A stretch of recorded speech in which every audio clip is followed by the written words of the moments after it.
Well, good evening and welcome to Mountain Bears. I'm Ace Knight, and of course, with me tonight is Techie Joe. Hello, hello. And guys, I promise this is getting better. It doesn't look better, but it's getting better. Well, honey, you got to realize you also have our Patreon mail behind you. Mm-hmm. Yeah, I am still in process of doing our quarterly Patreon mail outs. Yeah, we're getting there. We're getting there. We've got a lot of stuff moving. We do. Yes. We do. We have a great living room now. I'm gone into art decoration mode. Absolutely. Hello, Shannon. So, yeah. Real quick, I want to pose one because I saw this earlier today, and I'm sure others have. So, is tomorrow the final countdown? Yes, for the detonation of the fuck it bomb. Well, no, that went off tonight. Yeah, let's go ahead and get into that one. Well, no, because it was pointed out that April 3rd, 2021 makes it 4, 3, 2, 1. Mm-hmm. The final countdown. Uh-huh. I'm just saying. I thought it was cute. Yeah. Yeah, I also think it's cute. You may be on a watch list for Walmart.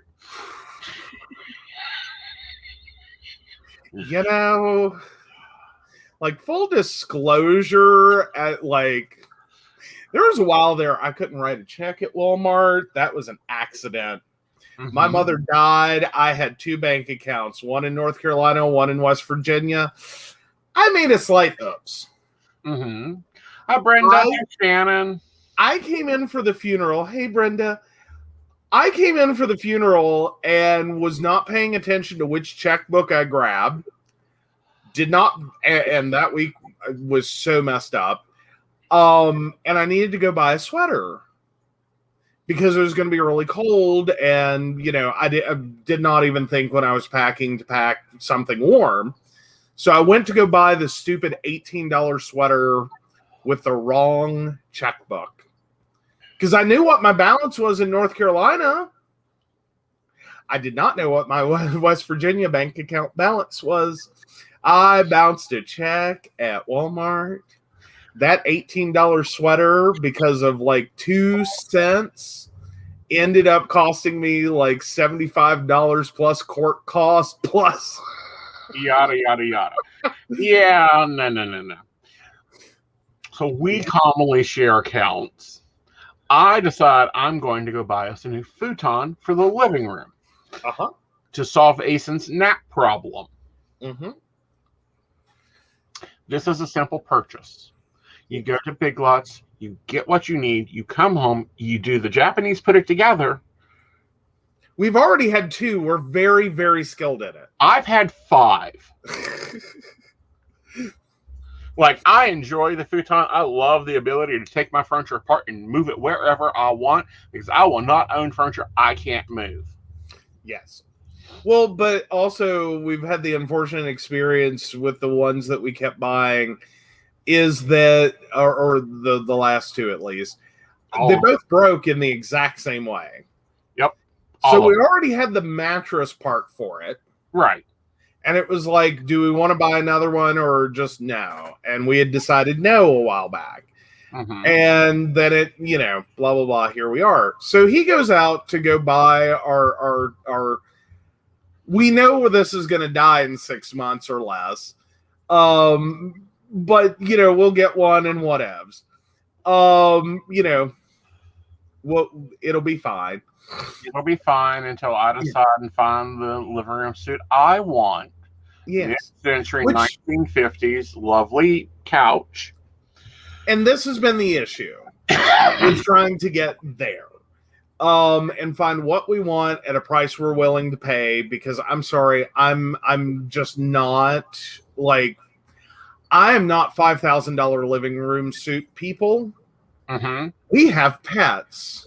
Right. I have him. Exactly. I'm sorry, honey. I love you, but we've talked about getting you a bib. Well, I know that, but I was thinking more so just, the wear and tear on furniture in general in this household. Yeah. Especially since it's planned to be my napping area. that's we've gone back and forth on a few different discussions. Mm-hmm. Like we have. I'm more mid-century modern. I like my clean, simple lines. I'm just like, I don't want anything over the top. And yeah, I'm not opposed to reupholstering furniture. Mm-hmm. I think it's a wonderful thing. We've got a few pieces that need to go. Mm-hmm. To get reupholstered, I mean. But yeah. I'm a little weird on buying a couch, mostly because we do not have a garage. So it's not like we can find the piece, store the piece, get in touch with it, and make this all happen. Plus, we don't have a truck. Yeah. That's the biggest downside. Yeah. Like, we really like our come apart furniture. Like, if we can't buy it new and have it delivered to, tomorrow, or later this week, or within a couple hours. Yeah. Because I have somebody's home phone number, but she doesn't have what I want in stock. There you go. But, so fine, I'll go buy the stupid black metal futon that I've owned now 5 times. I will own a 6th one because it's disposable furniture. It is. Like, you can't kill the mattress. The frame dies all the time. I need a blowtorch and some soldering guns, and I'm quite sure that we could keep it going for a while if I wanted to really invest in it. More importantly, if they could make the frame out of the material they make the mattress out of, we wouldn't have a problem. Exactly. Because I swear to God, that thing's made out of like Kevlar and steel shards. Yeah. Comfortable somehow, but you can't destroy it, and it weighs a metric ton. Yes. Like, the futon frame is lighter and more destructible than the mattress. Mm-hmm.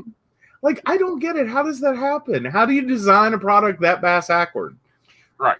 So I go to my preferred store, Big Lots.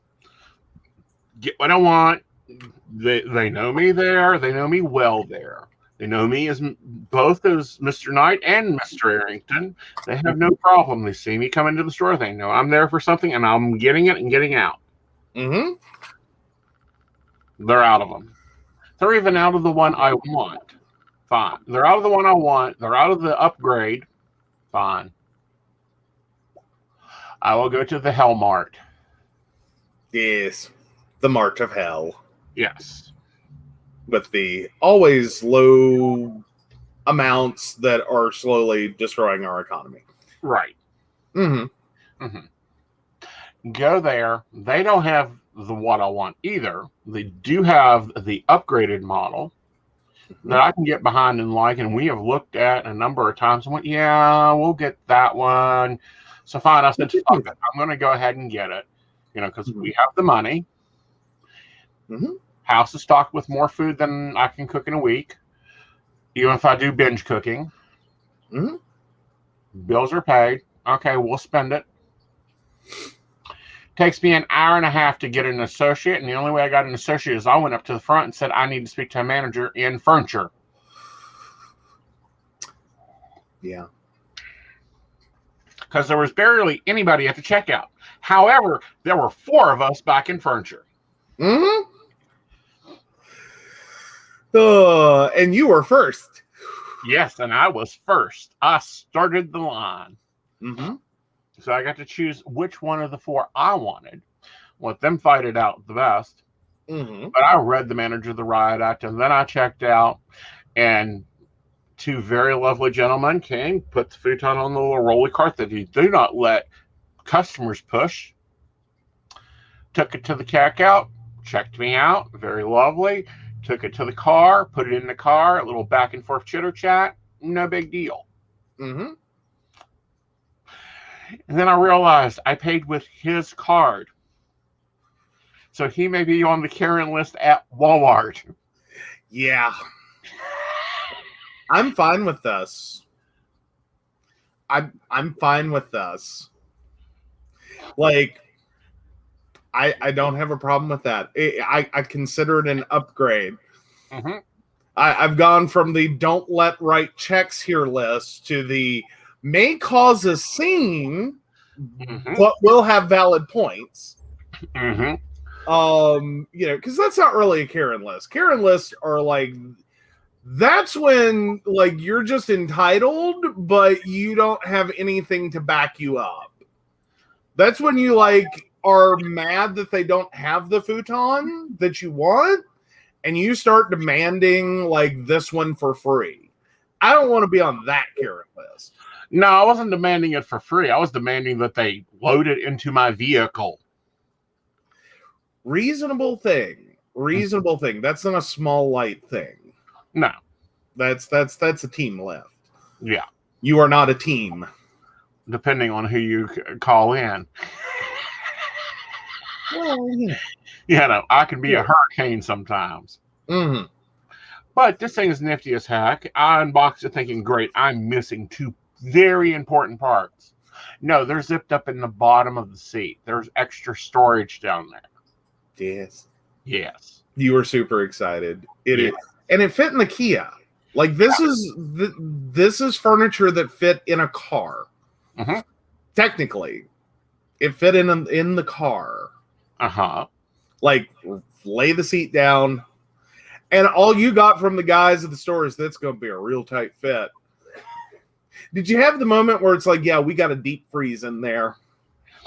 No, I didn't have the moment of we had a deep freeze in there. I said, yep, I know it's going to be a tight fit. It's always a tight fit, but it'll fit. It will fit. Yep. Like we know the car. We've put a lot in it. Mm-hmm. Like it does a lot. It's very trucky. It is super trucky.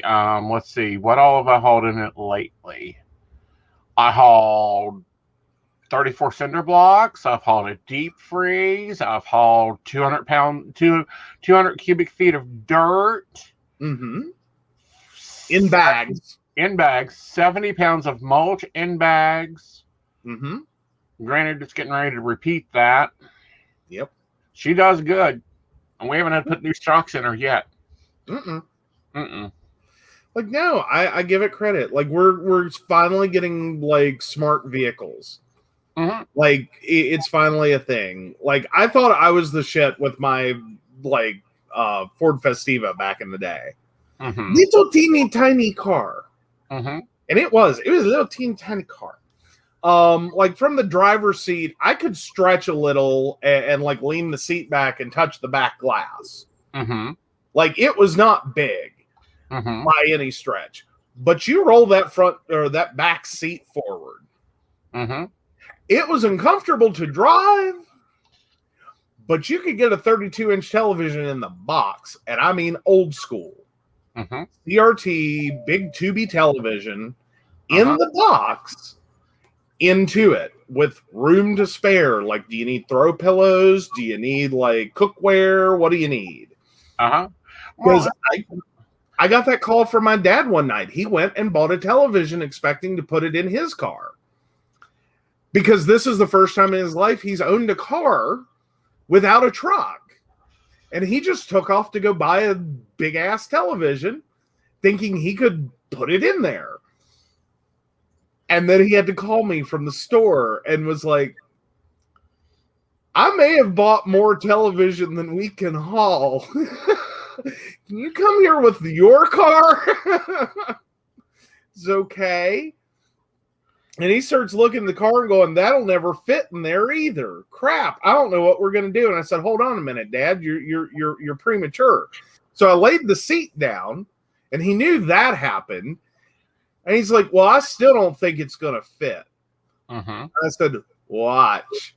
And rolled the back seat up, and he goes, oh, I didn't know it did that. I was like, I know. I said, I've wondered a few times when all you did was hold the seat down. It's like, you just do that for groceries. But no, it was a very interesting experience. And yes, I will be calling corporate because I have their number. Yeah. And as far as unupholstering one, yes, if we can find one that I A, like, B, the bones are good on, doesn't have, the fiberboard to it, and see, we can find an upholsterist that will recover it in the gray houndstooth that I want it in. Now that I might can find us. There's a shop that our family has used for years. Mm-hmm. We've gotten them to do, like, they are a top shop. Like, literally, they create like rag tops for cars. That's what their business is. Mm-hmm. Oh, they'll do anything. Mm-hmm. Like, I will arrange it to Princeton. They recently changed names. Do what now? Me and a U-Haul. Exactly. I know. But no, like, I would plug them because I love that place, but they recently changed names. Mm-hmm. So I don't remember the new name now. I have to go look. But no, there's things like upholsterers that are out of business, cobblers. I am looking for a good cobbler. I have boots that need care. Mm-hmm. Oh yeah. Yeah. But no, the upholsterer I've got covered. Like, they're good. They're real good. Mm-hmm. And price-wise good.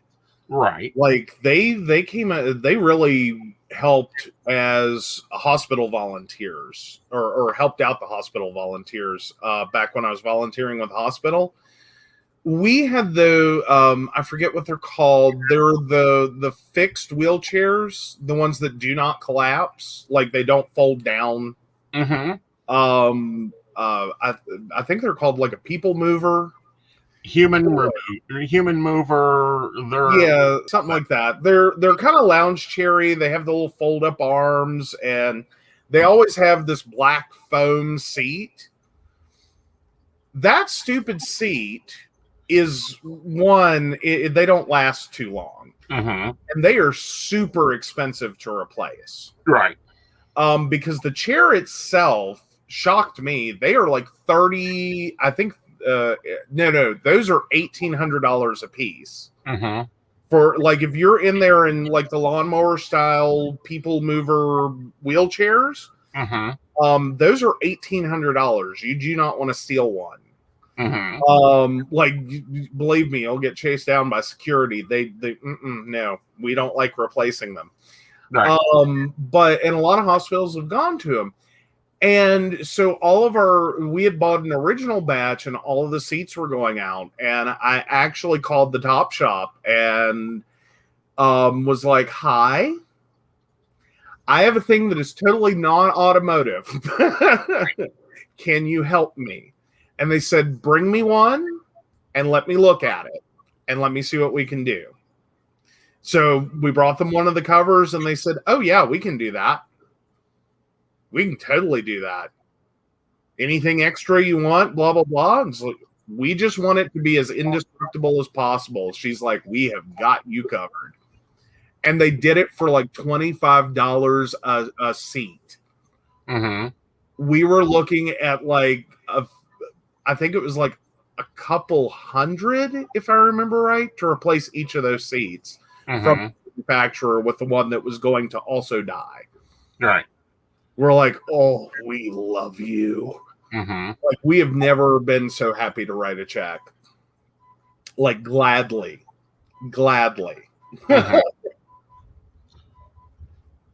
But anyway, that's my thing. I've always, like, they've been great. They've done all kinds of, like, weirdo things. They have. And so let's get to some hot topics and interesting topics that have occurred. Awesome. Well, the White House had to tell the investigators over the Capitol riots that they no longer have the President Trump's White House top aides' documentation of January 6th Capitol attack. According to the letter, it has been long-standing practice for the White House records to be transferred to the custody of the National Archives and Records Administration at the end of a president's tenure. However, the White House answered and wrote in a letter to the White House Oversight Committee Chairman Carolyn Morley, a New York Democrat. As a result, the NARA is the appropriate entity to address your request, and should you have any records responsive to your request, we do not have custody of such records at the White House. I'm wondering if there is records. Yeah, it's going to be a fun question to get answered over time. I think it was just a shred. Like that day, January 7th was Shred and Dread Day. Probably to some degree. There was a lot of social distancing occurring that day. Of we do not want to get attached to this. Furthermore, I don't think there's a need for records. They've got it on video of him standing out in a tent watching and cheering them on.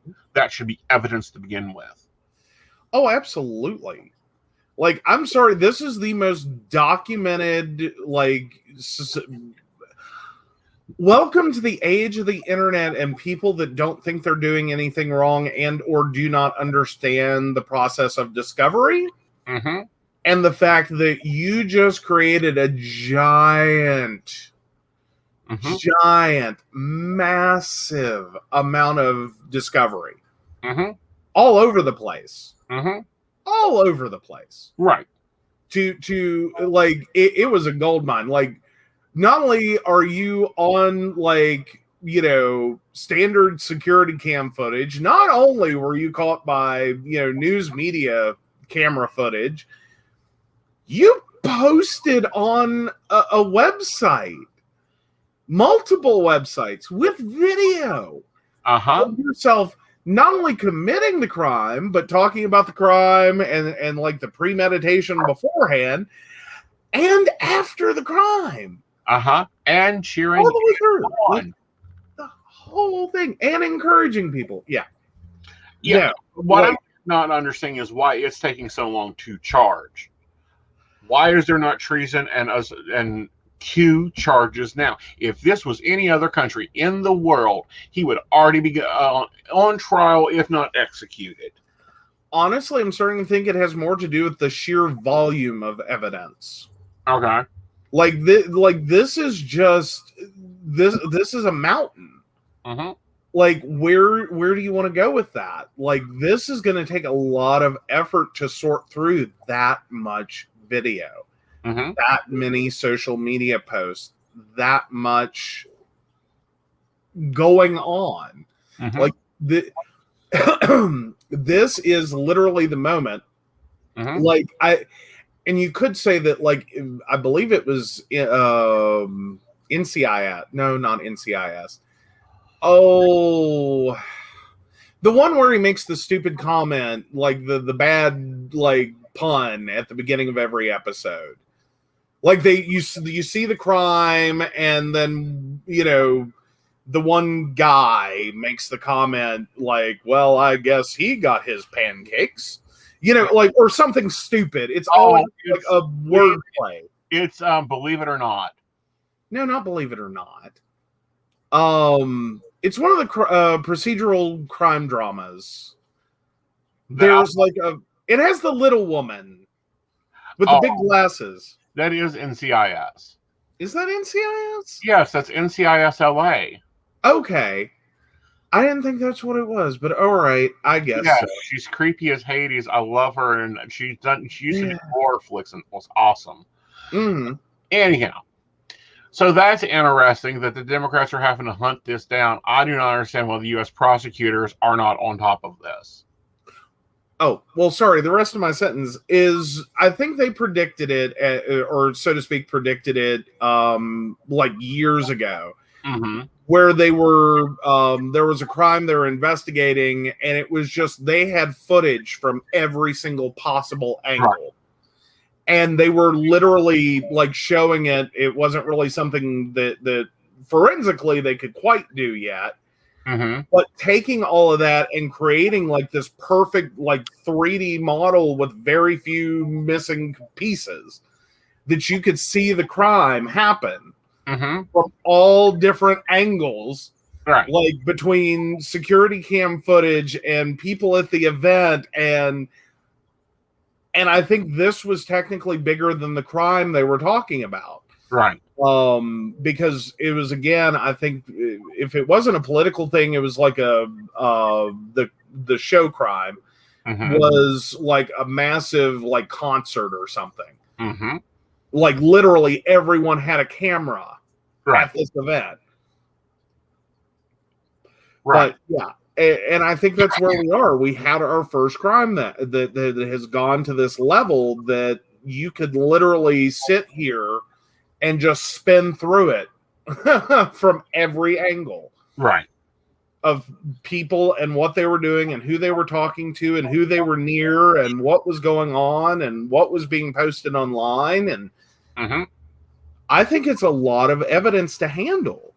I think it is a lot of evidence to handle. I think it's a lot of information to handle. And then, of course, now we have another case. We've unfortunately lost another Capitol police officer. And one was injured as well. One was injured as well. Because someone tried to ram the barricade. They did. So, yeah, there's the Constitution Avenue entrance to the Capitol. Just down from the FBI building. That there was an attempt to basically take a speeding car into Capitol grounds. They found out quickly that those barricades are not to be screwed with. They're not. It totaled the car. Yeah. The barricade is fine. The barricade doesn't even look like it was touched. The car is literally, the engine is in the front seat. Yeah. Like, where do you think he was going? Not sure on that one. So we lost. Not sure what the plan was. We lost Officer William Evans. William Billy Evans was killed in the line of duty. Pelosi is calling him a martyr for our democracy. We have another one injured. And I'm glad they're flashing the officers' names and faces and not, again, another psycho. Right. Absolutely. Yeah. Because that was not a martyr for a cause. No. That was, I don't know what that was. Right. Because this doesn't look like it was part of an orchestrated event. As in, this wasn't, January 6th, part deux. Right. Or part deux. This appears to be a single actor doing a thing. It's just very unfortunate. We've lost another Capitol officer, and this is more tragedy in our nation's capital. Right. And of course, he gets out of the car brandishing a knife, attacks both officers that's trying to get a hold of him. He is a 25-year-old. According to CNN, the investigation is still ongoing. But I'm going to say this, and this is going to sound really jaded of me. I think this was a test. I don't know that you're wrong. And even if it's not a coordinated event or an orchestrated event necessarily, or even if that person is not part of a group and was, sent in that fashion, I think it probably did, mark one way of storming the Capitol off someone's list. Right. That you're not doing it with, a Nissan Altima or whatever it was. Right. It's what it looked like. It was that kind of like 4-door, like mid-sized sedan. Like, you're not getting through the Capitol barricades with a little tiny family car. Like, you're gonna have to try bigger. Right. And you're going, and it's more so, in my opinion, I think it's more so touching to see the response time. There is also that. Yeah. Which, again, that should be something someone knows is not going to be short, especially right now. Right. Like, not with the continuing threats of the news. Right. I mean, we've had other presidencies that, response times were not what one would have expected. When we had the one guy climb the fence at the White House and made it fairly close to the White House before being stopped by officers. Wasn't there one that made their way into the White House, but on the lower floor? I believe so, and I think that's as far back as like Reagan, if I remember right. No, that was as close as Obama. No, well, yeah, one made it in for Obama. Well, now also under Obama, they did have a problem. The one couple that came into an event that were uninvited, not on a guest list, and were still able to waltz right in. Right. No security clearance, background check, or anything on them.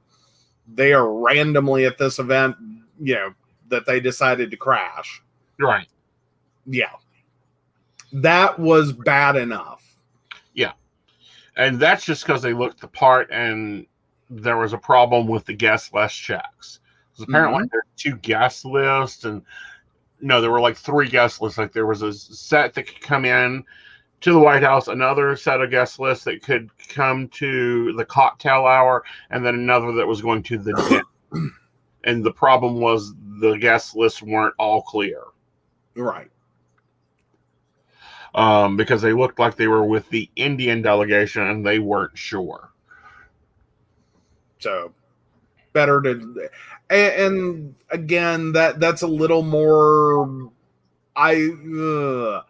it's still, it's not comfort making, because that's a definite lapse in security. But at the same time, I think even that's a little more understandable. Right. Then someone scales the White House fence and is running across the White House lawn, and you're kind of having the moment of, okay, there should be enough cameras and people here to stop that faster than this. Right. Like, hi, these are looking like aggressive actions. Right. So, yeah. No, that's, yeah. But we do hate that for the officer. We do hate that for the Capitol. Yeah, and DC as a community. They've had enough. Right. Like, this year sucked for them. It really, truly has. Like, every day it feels like there's something new. Right. Ooh, apparently we have a new owner for Spotify. Oh. Kanye West has bought Spotify. Now, as y'all know, our show is hosted on Spotify. Because Spotify does own Anchor, our podcasting episode. So, yeah, apparently Kanye West bought them with his new billionaire status. Yeah. Oh, speaking of people in the billionaires club, Jim Justice just fell out of it. Did he pay his taxes? No, actually it does sort of have to do with his taxes. It has to do with the lawsuits. It has to do with all the claims against him. The Forbes 400 actually dropped him from the list because trying to figure out Justice's finances is next to impossible. Right. So he has lost billionaire status club. If for no other reason than on paper, at least, it looks like he has become the high multimillionaire club, but has fallen just shy of the billionaire club. Very much so. But I do hate that news about Kanye West on taking over Spotify. That's a little scary. Again, I think he's bought it. He owns it. It's like everything else he owns. Is he going to do anything with it? No. Well, though, that's a serious consideration. Right. Because Spotify is a major platform with a lot of advertising. In a sense, it could be very much exploited. Like premium customers potentially won't see any big change. Although we could end up seeing, certain podcasts dropped, we could end up seeing, changes to their terms and conditions, but we could also see major changes for free users in terms of advertising that you're listening to. Right. Because that could go more political and more conservative. Right. Which, we've switched before because we've not wanted to deal with him. Well, not deal with him, but deal with certain companies, i.e. Blog Talk. We will switch again if we need to for a podcasting host. That's why we came here to Facebook and YouTube. We enjoy going the video cast much better. Oh, yeah, because it works. Yeah. Like Blog Talk was a brilliant idea and it was a brilliant platform, but it kind of got stagnant and it grew outside their capacity. Right. And our show grew outside their capacity. That was their major problem, is they couldn't handle us. Okay. Especially not on our, like the biggest problem we were having is it looked like they had a max, like their phone line situation had gotten out of control. Right, because people would call in to listen to the show. Now, granted, they're an older platform, and I'm sure their technology needs a lot of updating. We'll see what happens with Spotify. We'll see if they keep Anchor. If not, there is couple services out there that would love to have us. Guess what? We'll still be on Facebook and YouTube. You guys get to watch us live. You get to interact with us live by posting your questions. Absolutely. And guys, I apologize. I usually silence that. My bad. Yeah, it's just your mother-in-law calling. Yes, it is. How did you know? What's my day job? Well, that and the general factor of it's 10:20 on, a Friday night. Bless her heart. We have told her we do the shows at 9:30 on Tuesday and Friday. And she will not call on Sunday or Monday or Wednesday or Thursday or Saturday or Sunday. Yep. But those 2 nights and after 9:30, she'll call you. She will. She only calls me when she wants to know if we're having a party or not. Yep. But the rest of the time, she will be like, well, I was afraid to call. I always thought you might be doing a show. It's like, no, other way around. Take all those other days. But yes. Well, Justin, I think we're doing pretty good. He says, hey, and asks how we're doing. Yep. Oh, she does want us to be thinking of her. Always. We do. Yeah. We do. We're going to have, I know what it is. You called, left her a voicemail. I did, because I had to ask her a very indelicate question, and I needed to know what lies she was comfortable telling. Yes. So Logisticare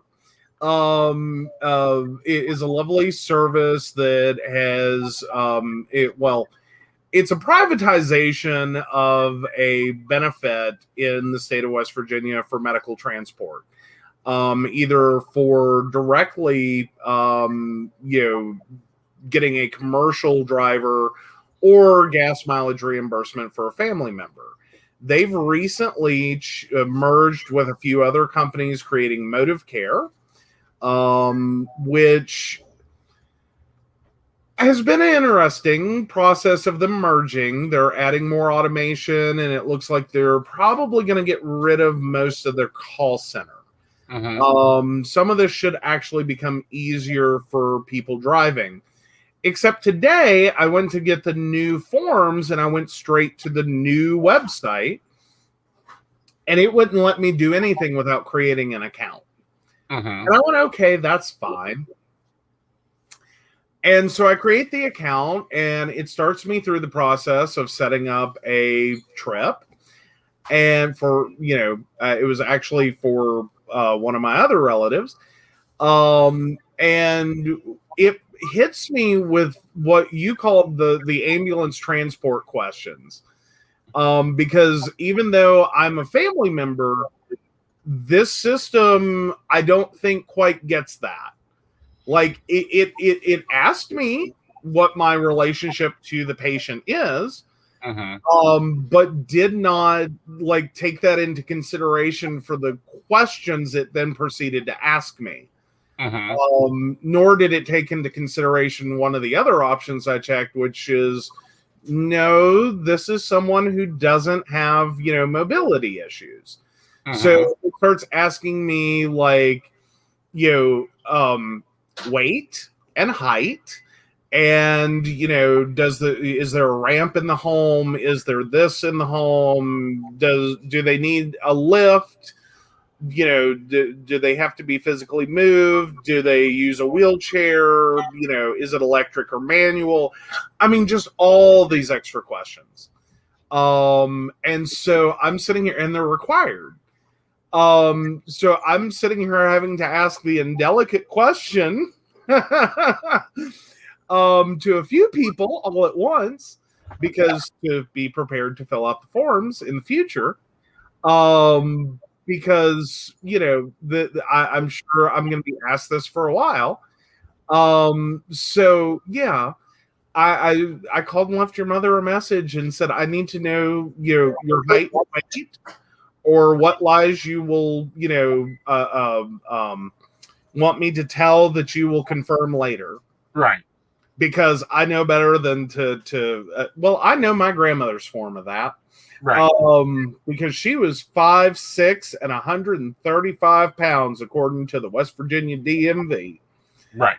And if you'd been looking for a 5'6", 135-pound woman, you would have never found my grandmother. Nope. Like, that's all I'll say on that. Because she was 4'11" and 135 pounds when she passed. Yeah, but you got to remember, that is when she was young. She probably wore a beautiful set of nice heels, and her hair was probably done in a full bun. Yep. But she still wasn't, because I've always said, because I saw her driver's license and saw that, and I went, 5'6" and 135 pounds. Aha. I'm like, she was not 5'6" for sure. Like, that would be 4-inch heels and hair teased to Jesus.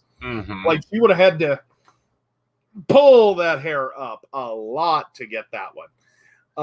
Now, as for the 135 pounds, my grandmother was not a small woman. No one on her side of the family ever was. They were kind of big people. They were big, barely people. But yeah, so I definitely find it interesting. And so I wanted to make sure that if I, answered that question, that your mother was going to go with what I said, or more importantly, find out what she lies about on her driver's license, so that we can make sure that all that was in agreement. Mostly because I don't want your mother trying to beat me down later. Just as a general theory there. But yeah. Beat you down? Mother wouldn't beat you down, honey. She would. And by the way, we just let Vlad in. That's why I disappeared. Welcome back. Yes. She wouldn't beat you down. She has a purse that would do that for her. Well, true. Very true.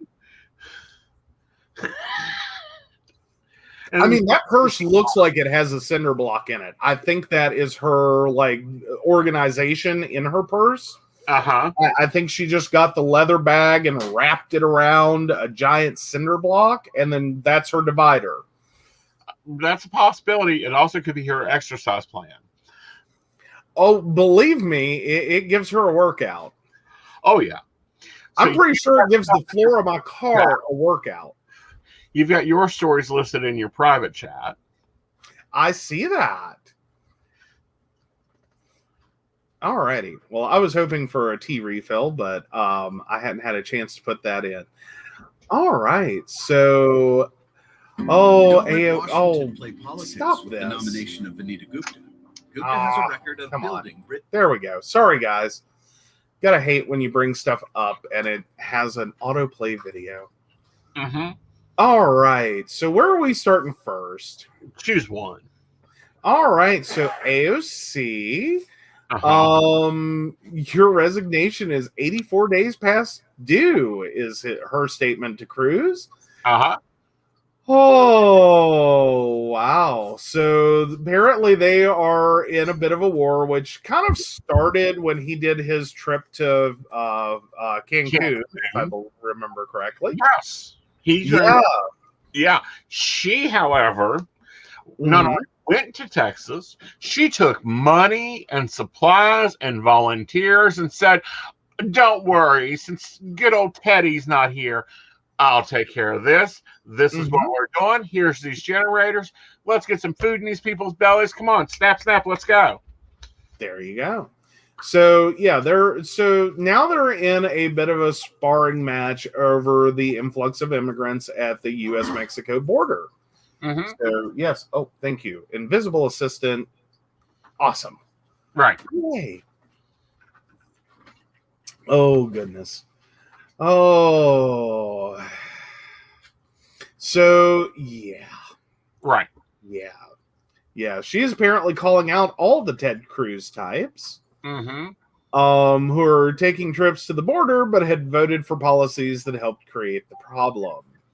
And you got to realize they were in charge for 4 years. This problem didn't start yesterday. This problem didn't start in January.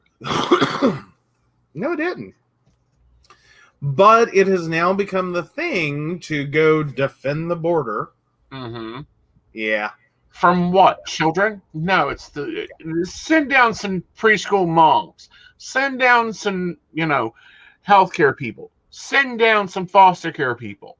Send down some money because, we got to get them fed, clothed. We need someone that can cook some green beans, some pinto beans, some, ham hocks, whatever. Get these kids taken care of. This isn't hard. If Australia can rent out a 5-star hotel for COVID victims, we can rent out some hotels that aren't getting money to be putting up some kids.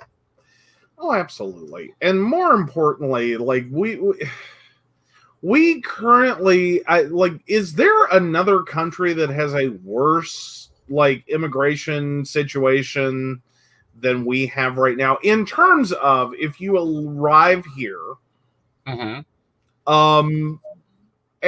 we'll just call it, improperly, as in you did not apply for a visa, blah blah blah. You did not go through that process. Is there a country that has a worse, and granted, these are refugees, right? So this isn't like you don't plan your refugee trip. You just grab the crap you can and as many family members as you can, and you run. That's it. That there's no, Well, I don't know. I want to check out our neighbors here. I mean, Canada's amazing. Canada's hi, we'll handle this. Can we just call Canada down and be fix the border crisis, please? You work a really nice border. The Canadian border is super amazing. Well, you have more problems getting back to the U.S. than you do getting to Canada. I know. Well, this is kind of my states on it. If we can get Her Majesty to sign the repossession forms, call in the repossessors, have them come and repossess us. Canada's government is the closest crown to us. They can come down and take over. Yeah, unfortunately. I think right now this is kind of like when the bank goes to repossess a car and it's been parted out, it has no wheels, and it's just a pile of frame and things that someone hadn't been able to scrap yet. And the bank's just no. What do you want me to do with that? Don't sit it on our lot. We can't sell it. Crap, no. Leave it where it lie. Yeah, Justin's in the same boat, I think. So yeah, it's no. This. I don't think we're gonna get repossessed. It would be nice if we would. Like, I'm sorry, Canada, the UK's laws, UK healthcare, UK benefits, UK pay structures, UK labor encouragement. This could be a good thing. Oh, it could be wonderful.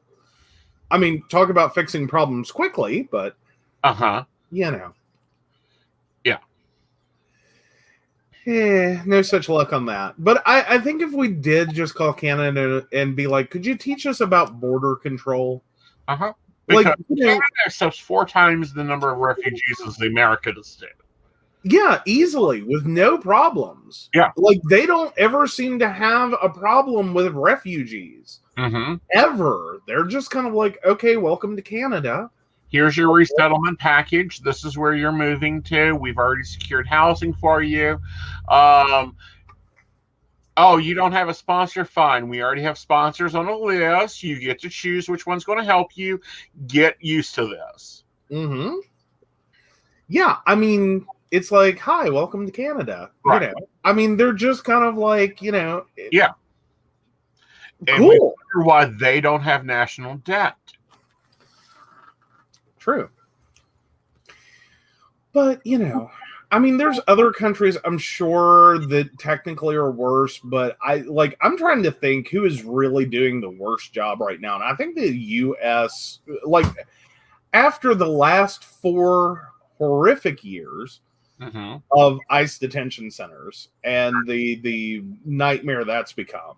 Right. Because I'm sorry, that, like, right. No good things come from your situation is basically a warehouse with chain link fencing. Like, this is not good. No. Like, that's really not even Mexico's prison standard. You know? I mean, granted, there's worse prisons, but that's sort of not the point. Like, you're not, like, why are we building a prison out of, like, what does that say about the U.S.? That's not welcoming at all. No. That's not even humane in a lot of situations. Right. But it's sort of like, and then all the other crap that follows onto that. Right. Like, no, this is a shit show. Right. I mean, there's nothing else to call that. Like, you can't call that a decent, like, immigration setup. No. Like, or a refugee setup, or, right. you know. See, here's the problem. Trump was separating adults and children. Like, they weren't keeping mothers and children together or fathers and children together. So we already had children in the situation. Now we're getting, they found out that was occurring, so now they're just sending children over by themselves. Like, fine, you know, get the kids out at least. Yeah. And I know of 2 hotels in this state alone that is just abandoned. How many others are throughout this country that cannot be turned into facilities? Well, that's sort of the United States problem. Uh-huh. Is that fundamentally we only look at a commercial interest, and we will gladly let property set and deteriorate to the point that it is simply property that you raise, you know, as in you knock it down, versus trying to take a functional interest in a property at a community level to do something else. Right. You know, or even question that. Like, and I know in West Virginia, I can kind of understand it a little bit more. Like, West Virginia is super saturated with abandoned commercial property, i.e. the business moved out and, like, no one wants this. Right. You know, there's tons of that. Right. I mean, poor Keystone, West Virginia. That whole area is a kind of nightmare because that was a very booming area. And then there was the giant financial crime at Keystone Bank. Right. And somewhere in the midst of that, the whole town collapsed. Like, the whole area collapsed. Like, Keystone was what was keeping it functional and floating. Partly because, you know, it was a decent employer in the area. that paid well. Right. But it was also, because of the rates that they had on accounts, Right. a lot of people put their money there. Right. Because they had an unbeatable rate of return on like simple savings accounts. And lo and behold, it was basically a Ponzi scheme. Right. It was, they were taking on, like, they were offering the high rates to take on more accounts to be able to afford to pay the high rates. And ultimately they dug a trench and buried the actual books for the bank. Right. So no one knew what anyone had, and the bank actually went insolvent. Like, ridiculously insolvent. Right. Like, it kept going and going and going until, like every other Ponzi scheme, you can't do this anymore. Right. You have too many people expecting money that you don't have. Right. But how many of the people there live still in that area? The buildings are there. Maybe they're hotels. Maybe they're, old hospitals and jobs. Raising kids ain't hard. You feed them, you change them, you shower them, you educate them.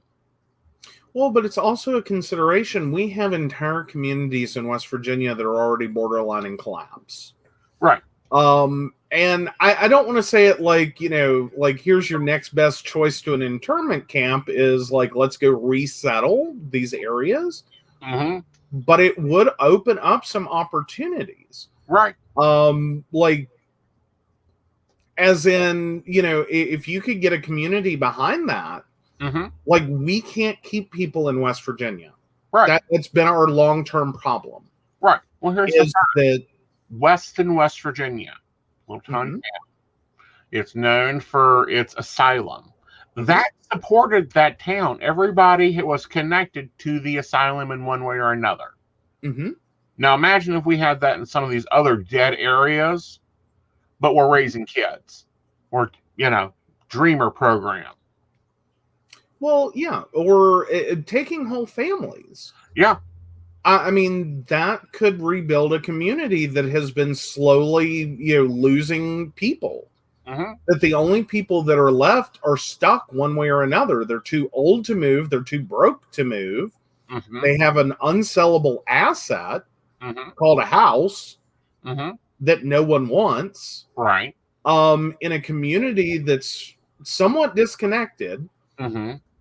Like, if we could, start some government programs that would look at these areas that are, in that situation of failing, right, build some basic infrastructure in them, right.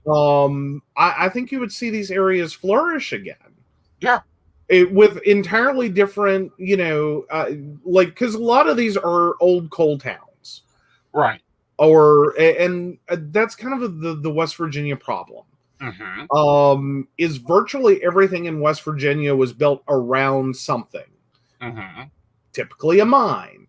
Right. And when that mine closed, or that mine reduced, or that mine was transferred and idled, et cetera, et cetera, et cetera, whatever happened to it, the communities surrounding it all kind of died. Right. Because it had one core employer, and that was the whole reason those people were there in the first place. And once that employer left, so did everyone else. They left looking for a new job. Right. We have entire communities that this has happened to that have been decimated by this. I think it opens up a lot of opportunities, like entrepreneurial opportunities.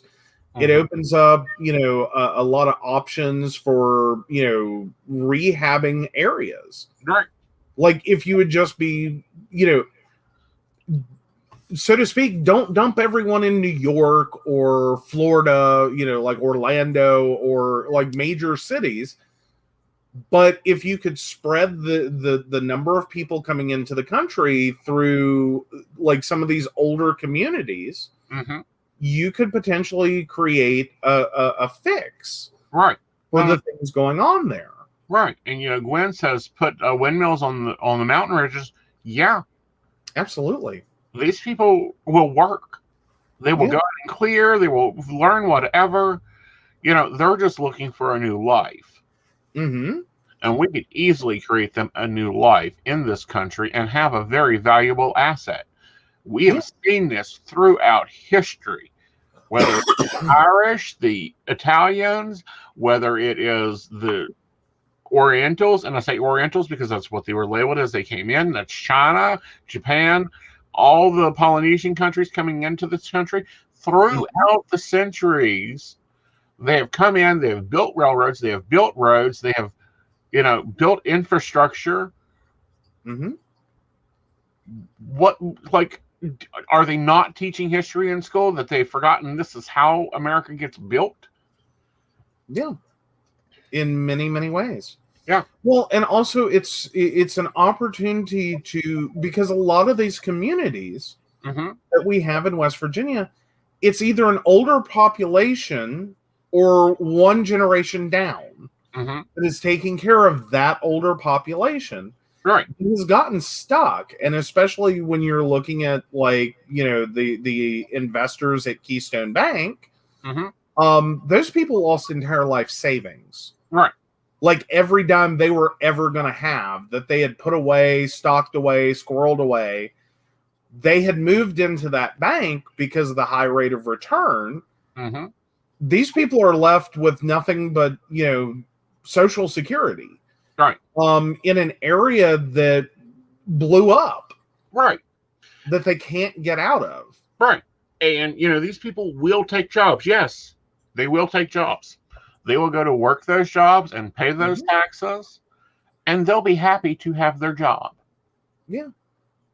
Which would open up the opportunity to create, again, a little grant funding. Like we have counties that barely have a hospital. Or the hospital that is there is so small and inconsequential, unless you're having a heart attack and or a stroke, and even then you're going to get flown out to a major medical center. Right. That's the best they have. Right. All it is a Band-Aid station. Right. Because what I'm hearing the most from the managers that I know and the people that I know, they can't get enough employees. They've done left. Literally, one manager I know, me and her worked together 30 years ago. 20 years ago at least. She worked under me. Now she's a GM. She's like, I will hire anybody that will show up and can do the job. I can't be picky right now because I'm having to work doubles. And she's older than I am. Yeah. Yeah. And she's very hardworking. She is. She's awesome. Store. Yeah. Honestly, I think she's the kind of manager I could certainly appreciate. If you got half a brain of intelligence and you try, I don't think she's going to give anyone any grief. I don't think she doesn't seem to get that often. Well, all she asks is you show up, you do your job, you don't do drugs on her parking lot, you don't, bang your girlfriend in her freezer, and you collect a good paycheck. Yeah. And if you want 40 hours a week, she'll work you 41 because she doesn't want you gypped. Fair enough. But, other businesses has opened up, and that's took a workforce. Well, other businesses have opened up, and a lot of people just leave this area. Yeah. And a lot of people get stuck here. Right. And it is especially right now, after the last couple of decades, there's a lot of people that have, quite frankly, their lives have spiraled out of control. That one way or another, they're stuck here. They're for whatever reason either fed up with employment or unable to obtain it. I don't want to be insulting to anyone, but for a lot of West Virginia, the best and brightest have left. Right. The ones that, at least the ones that could get out, is Right. what I'm saying. The ones that could get out have gone. Mm-hmm. And most of the ones that are left, like your decent, responsible people that you would hire to work a job because they're decent, responsible people, the reason they're here is because they're taking care of family. Right. Like, so they're in kind of like they're not employable. Right. They already have a full-time job. Like, personally, my thoughts were I was going to leave the state after, my grandmother passed. Right. Because I'm like, I don't think there's much left for me here. Right. And I'm still not sure that I'm totally wrong on that. Right. Like, I mean, don't get me wrong. Love my clients. Mm-hmm. Love my clients. But, we're still a state that's struggling with technology. Mm-hmm. Like, we're struggling with basic infrastructure to support technology. We're just, if we're financially, we're impoverished. So there's not a lot of money for technology. And in a lot of cases, if you can't afford internet and you can't afford a computer and you can't afford a cell phone, you're not going to be calling me.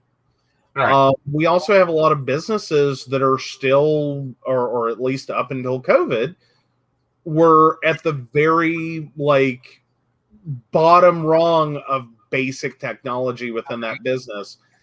And because of the infrastructure situation, a lot of businesses stuck on older technologies, Mm-hmm. just trying to limp it along because the area that they're built in Mm-hmm. can't support better. Mm-hmm. It's not there.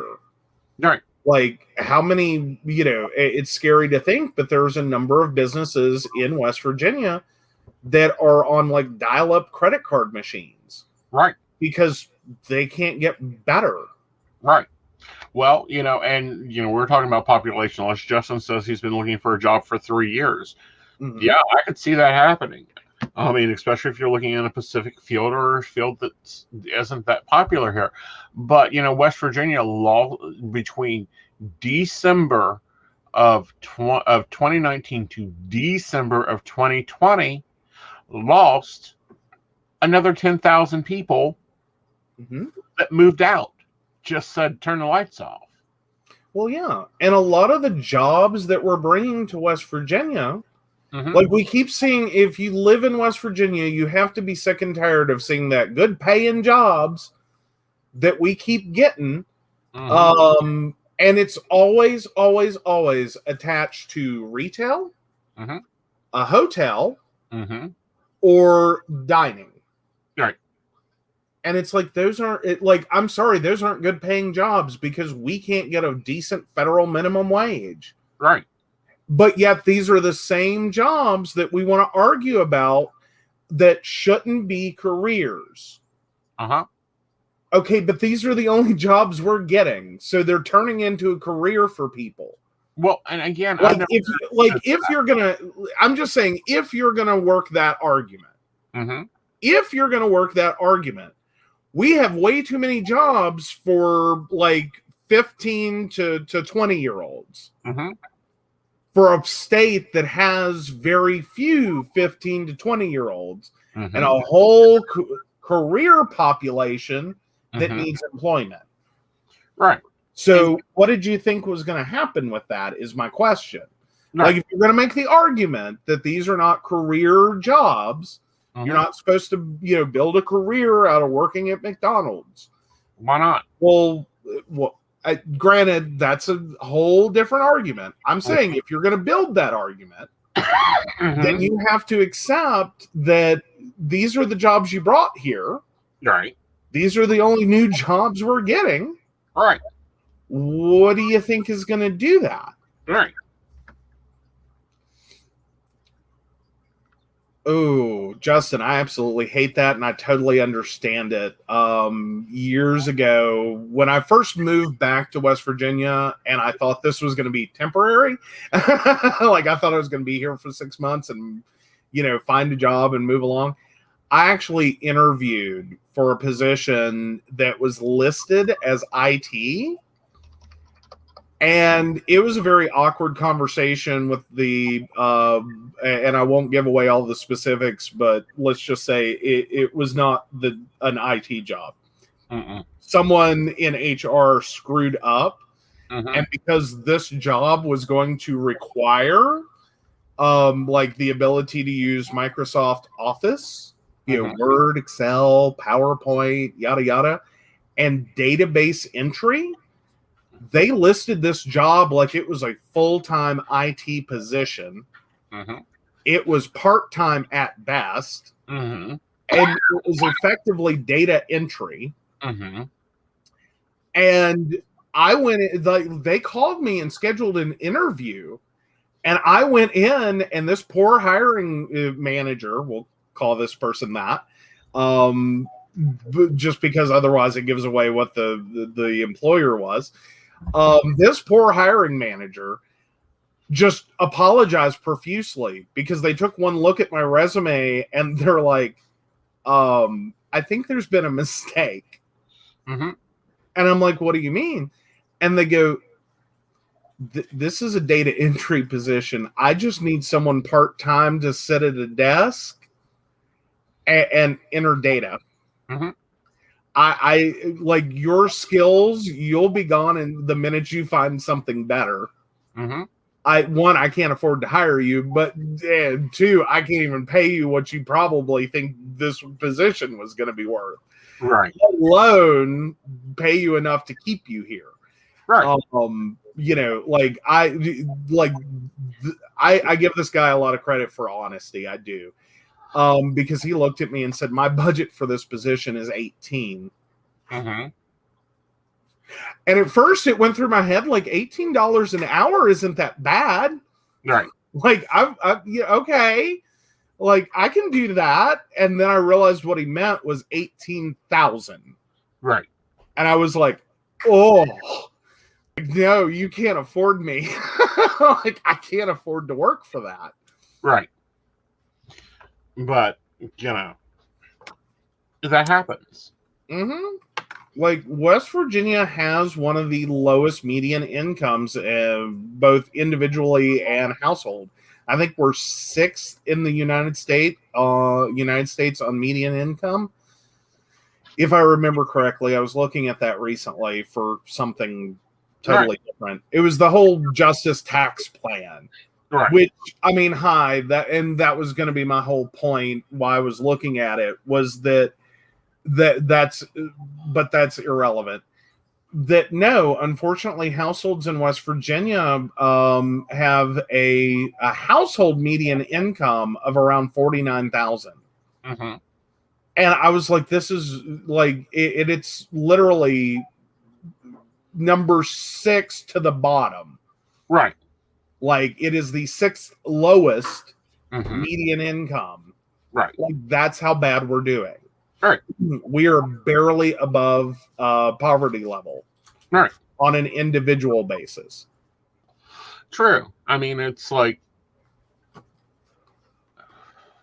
and this is going to sound bad, and I don't mean it to sound the way it sounds, but, I have 5 master's degree in metaphysics. Those are actual degrees. Mm-hmm. I should be charging 3 times the rate that I charge, but I live in West Virginia. Yeah. Yeah. Well, and that's kind of like with, my services. Mm-hmm. Like, I got a quick lesson that I could not charge North Carolina rates in West Virginia. Mm-hmm. I mean, you technically, if you go into, a certain nerdy squad of people, Mm-hmm. those are national rates. That's what they charge. Yeah. Like, it doesn't vary demographically or by location. Right. It's a fixed rate across the country. Mm-hmm. Even if they could get more in New York or less in West Virginia. Mm-hmm. But I thought I was priced reasonably, Mm-hmm. and I was for North Carolina. Mm-hmm. And the first time I, had someone, ask for my services, I just got this look. Mm-hmm. Like, how much? Mm-hmm. And I was like, uh-oh, I think I screwed up. Mm-hmm. So there for a while, I dropped my rates really low. Just because I realized very quickly that what I was asking for was I think worked out to about 10 hours of minimum wage. Right. Gross. 10 hours of minimum wage. Mm-hmm. And I realized the reaction at that point. Right. Is that in an area with so many minimum wage or just barely above minimum wage jobs, that's a lot of money. Right. Like, you know, because I think that repair worked out to like $75. Mm-hmm. And I hadn't thought about it in that way in a very long time. Like, you know, and I kind of had to go back through a whole nother point in my life where I made minimum wage in college. Right. Which back then it was like $5.25 or something ridiculous. And like, I remember like knowing exactly what my minimum wage bought by the 5 minutes. Mm-hmm. Like, I knew what every 5 minutes did for me, what every 15 minutes did for me, what every half hour did for me. Like, I could buy this, I could afford this, I paid this. Right. You know, and being very price conscious when I went to purchase something that, you know, it costs this many hours. Like, you know, I remember buying a $75 phone and realizing how many hours of work that cost me just to have it stolen the next day. Right. I'm like, I was just beside myself at that point. But even when I bought it, I knew how much it cost by the hour. And I was like, so doubly devastated there. One, that many hours work to buy something, and then so yeah. But that's a little side trip. Well, that is a side trip. But, you know, it kind of leads us to our next topic of what the Biden administration is trying to do. So, yeah, Biden has asked the education secretary to see if he can legally cancel student debt. Yeah. So, yeah, this is basically to prepare a memo on the president's legal authority to cancel up to $50,000 in student debt. So, yeah. Yeah. He's been reluctant to bypass Congress to forgive the loans. He's been under mounting pressure from members of his own party, borrowers, and advocates to do so. Right. So before the pandemic, around a quarter of student loan borrowers were in delinquency or default. Well, part of that is because of their damn system. Well, now you have that specific problem with your servicer. That they have a big problem that they cannot process an automated payment. No. So your loan goes like, because you basically do it for the ease of payment. You let yours go delinquent. Right. Because just to get to the collections agency that can run an automated payment. So you go in this back and forth like, okay, I'm happy to pay you. I just need you to take the money. Right. Or, you know, I will write you a check and mail it to you. I need you to cash the check. I've had them return my check. Yeah. Oh, yeah. Justin, I'm in the same boat. Like, and if like that income-based repayment, let me tell you, has saved my butt. Because I already was down to, I think I have like 9 months of like normal forbearance left, but not for IBR, which is income-based repayment, which because of the 7 years I was taking care of my grandmother, once that program started, it's like I have zero income. I had now, so zero payment. Right. It's a fight with my specific servicer, or at least it was till like the last year. Like, I think even the servicers are starting to realize we're not just a bunch of deadbeats. Right. Because now student loan company or student loan servicers used to treat everyone like they were just a bunch of deadbeats. And I think with the numbers growing, they're realizing the true problem. Well, my thing, ECM won't process an automated payment, won't cash a check, won't accept check, won't accept anything. It has to go into their collection agency to get a payment processed. And then after that, 18 months, payments on time, collection on time, they do fine. They send me back to my original service. Forget it. ECM messes it right back up. Yep. Oh, absolutely. Yeah. So it's not a desire to be in default. It's just a requirement to someone who can service this properly. Right. On your side. On my side, it's that I currently we're at $54,000 for my loan just for student my student debt. So a $50,000 write down on that, I could quickly pay that off. Yes. Like I like that off because I could do inappropriate things on a corner and pay that off. No, you need to hand me coffee and bring me food. I'm just saying. I know. At that level. I've got my $80,000 debt down to $1,100, and the morons can't collect a check. Yeah. Yeah. And I wonder how many more borrowers are in my situation. Well, I think there's quite a few, or I'm sure it's not a small group. No. Like, I'm sure all of that servicer's clients are probably in a similar situation that, like, you have really crappy payment options. Right.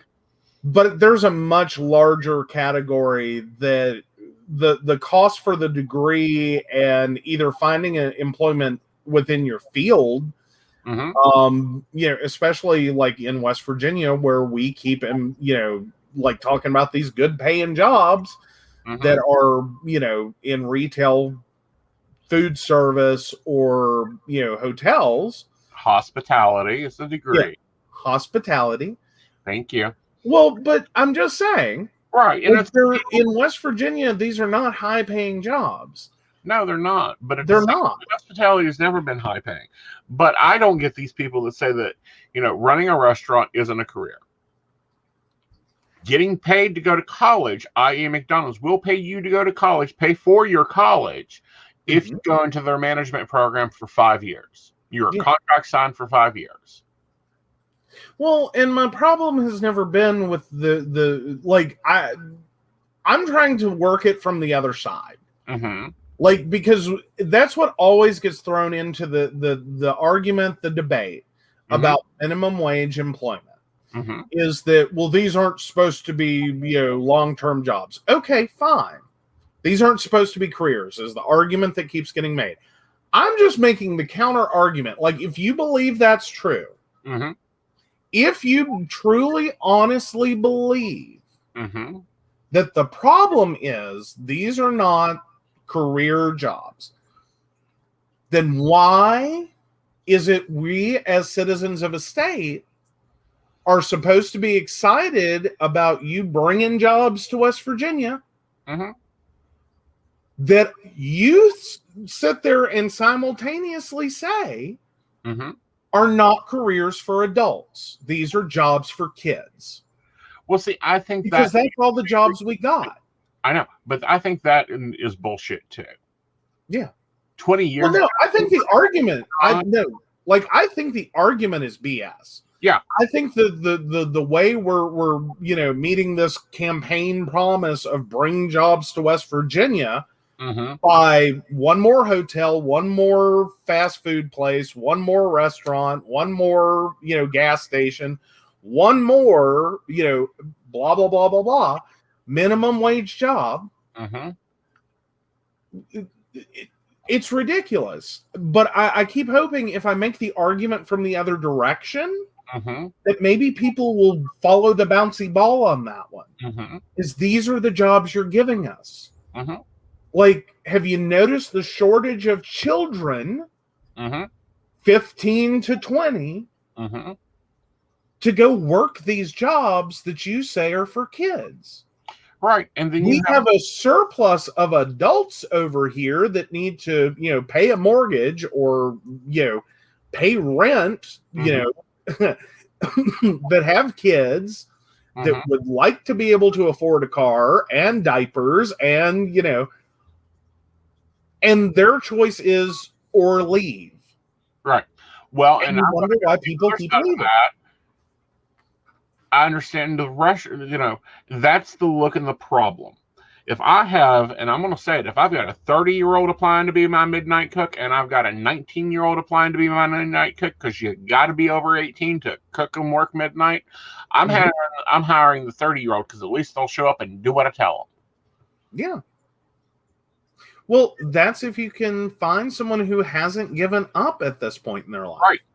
Because that's the fundamental problem that we're suffering in West Virginia. Somewhere between people are leaving the state because they've given up, or they've realized from their own life and their own life experience and this constantly getting knocked down for working at McDonald's or retail or a hotel or whatever, these kid jobs, these not a real career, that are finally hitting a point of screw it. Like, if I'm not a responsible adult, then I'm not going to act like one. Like, I'm sorry, that's a new mentality.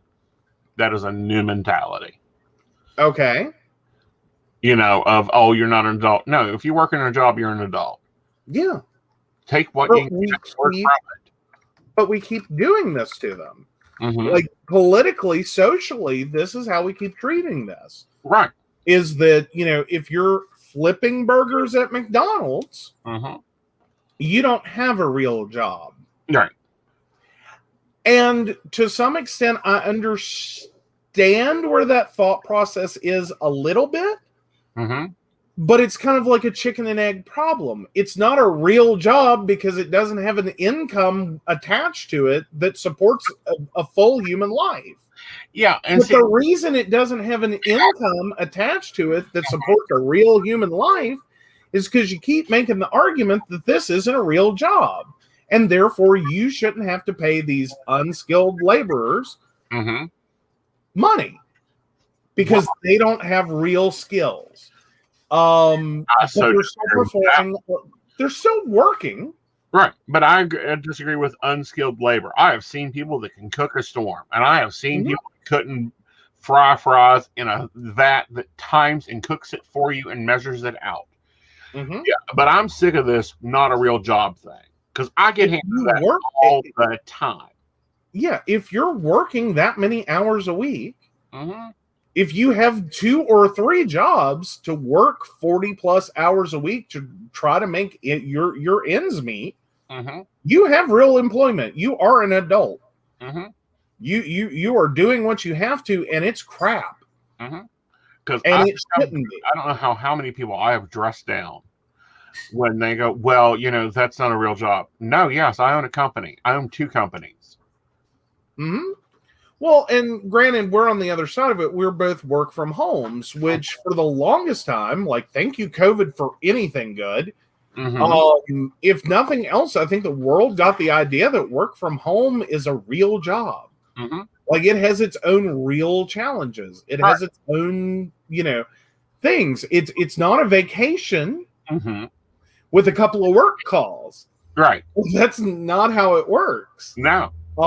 And there's a lot of things you have to be able to, you want to talk about self-starters.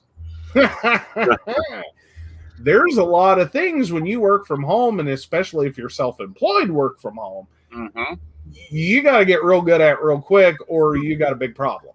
Right. Organization, cleaning, planning, scoping out, reading the market, Well, and then there's the side issue of you don't leave work every day. No. Work, so, you want to talk about people struggling with work-life balance when they have a job over here and they live over here and they get a few phone calls and some emails and it's bad. Right. Try when your work-life balance is, I have to clean work off the dining room table. Hi. And to have dinner. No, honey, we just go to the cafe. Well, true. You know, the little whistle stop cafe in the other room. Mm-hmm. And I throw fried green tomatoes at you and flour and say, here's dinner. You know? Yeah. But that's my point, though, is I'm never not at work. I'm also never not at home. Right. I'm both. Mm-hmm. Like, it is eternal. Mm-hmm. Like, and it's not just, you know, and I don't have the lovely experience of having a janitorial staff.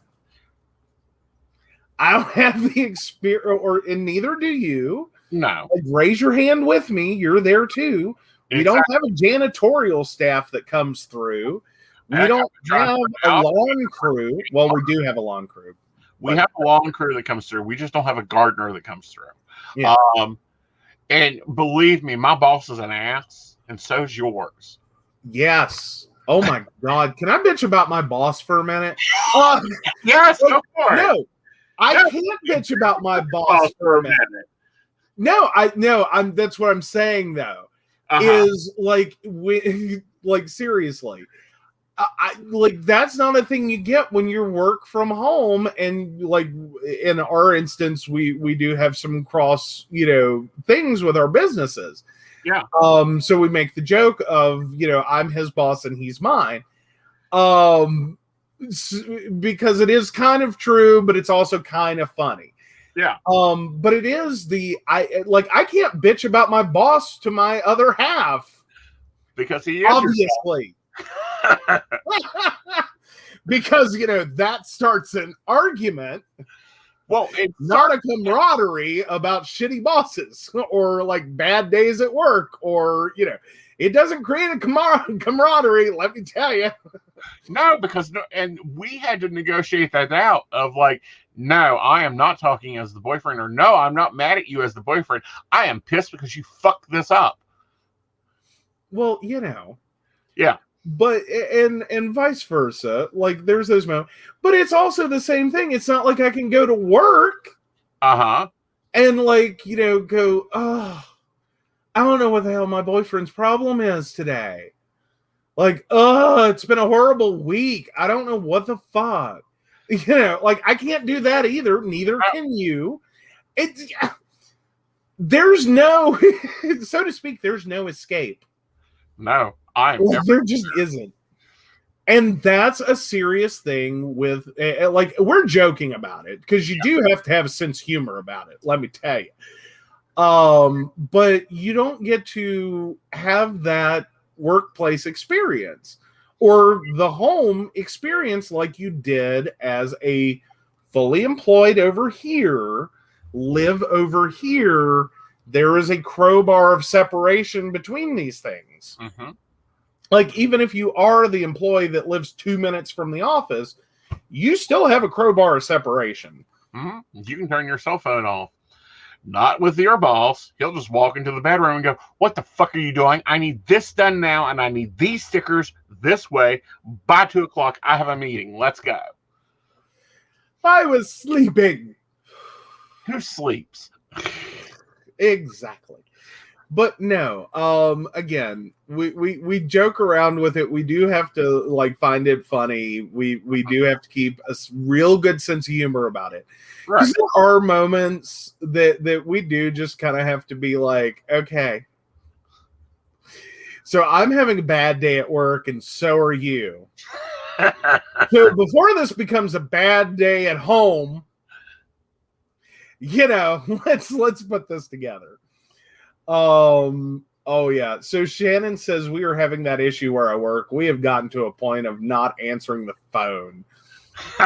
Yeah.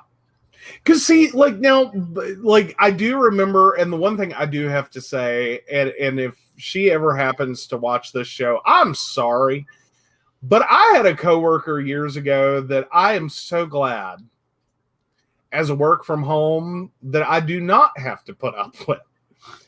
Now, don't get me wrong. This woman is great, mm-hmm. but you know those people who they work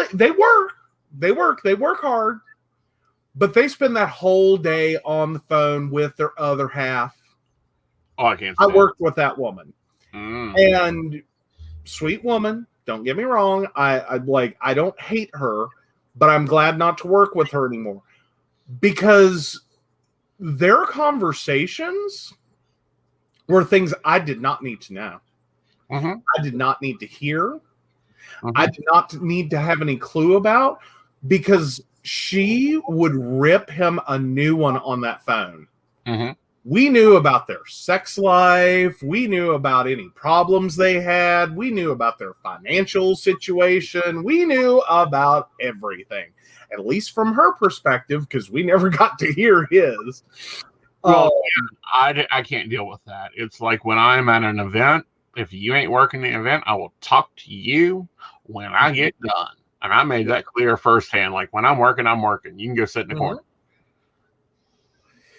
No, and I get that. And it's kind of the same thing here. Yeah. Well, on the flip side, is I'm working.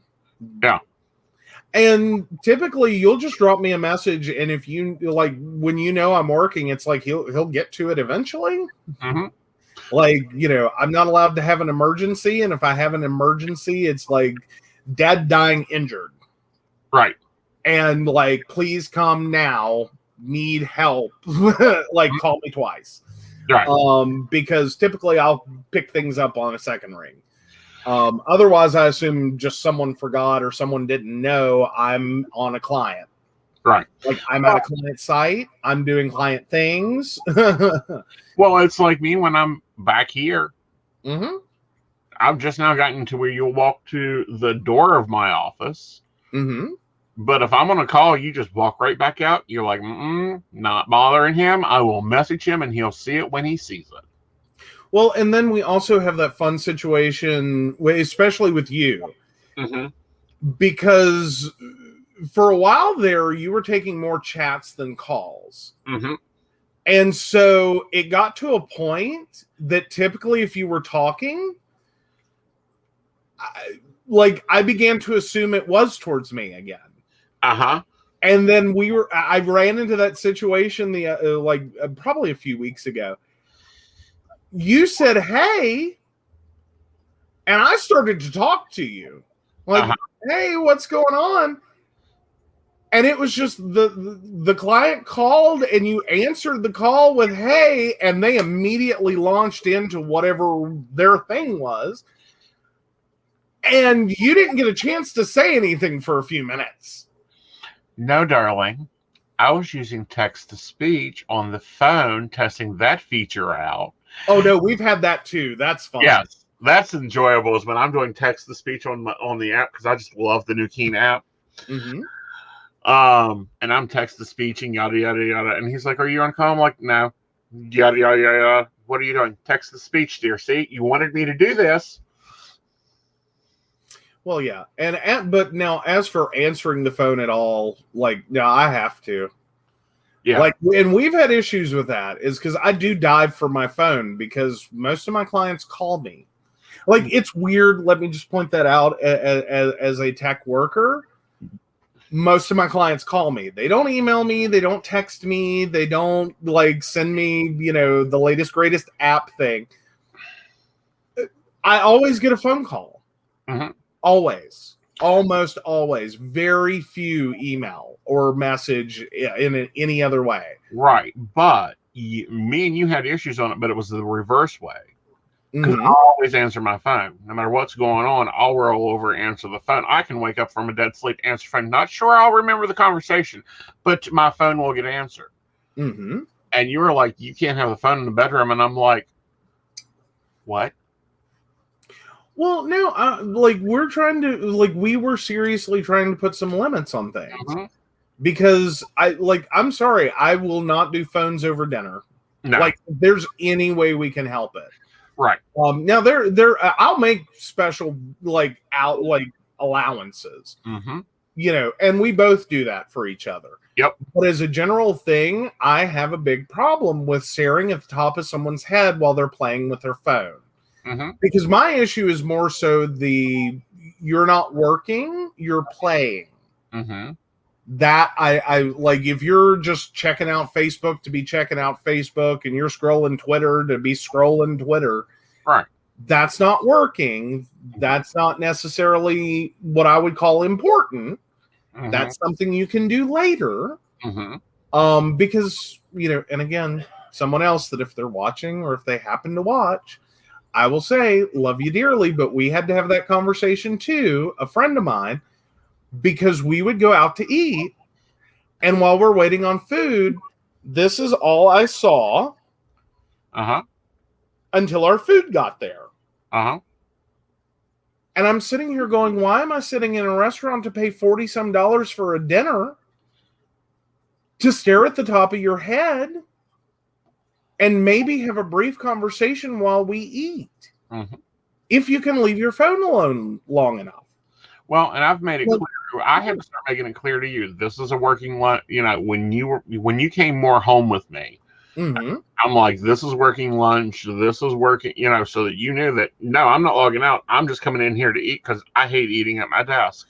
It gets my desktop dirty. Yeah, no. Well, and Shannon says if I'm calling tech person, it's because I can't get my tech to work otherwise. Exactly. Yeah, like it, and that's what it is. I also make the comment, no one calls me because they're having a good day. Mm-hmm. And I actually said that to a client who was like ended up mortified at the reality of what I just said. And I'm like, it's not a problem for me. I knew this going into this. No one's ever going to call me because they're having a good day. Right. This client, I love her. She actually took an opportunity to just message me and say, everything works. Thank you. Just like randomly out of clear blue sky after that. It's just like, no, everything's fine. I just wanted to say hi and prove to you that we can talk to you when we're not having a problem. All right. Well, guys, unfortunately, it's that time of the evening. Wow, that went fast tonight. Yeah, we went through a lot of topics, talked about a lot of things. Hopefully you guys got some tips on working with your partners if you're doing independent businesses. Don't kill them. And if you do, use foxglove and dandelion weed so that it's untraceable. And you got giving out murder tips ready. Stop giving out murder tips. I am not giving out murder tips. You're kind of giving out murder tips. They've got to do a lot of research on it. Well, fair. Oh my gosh. Alrighty. All right. Well, let's go ahead and start closing this down. And you got it. I'll get this.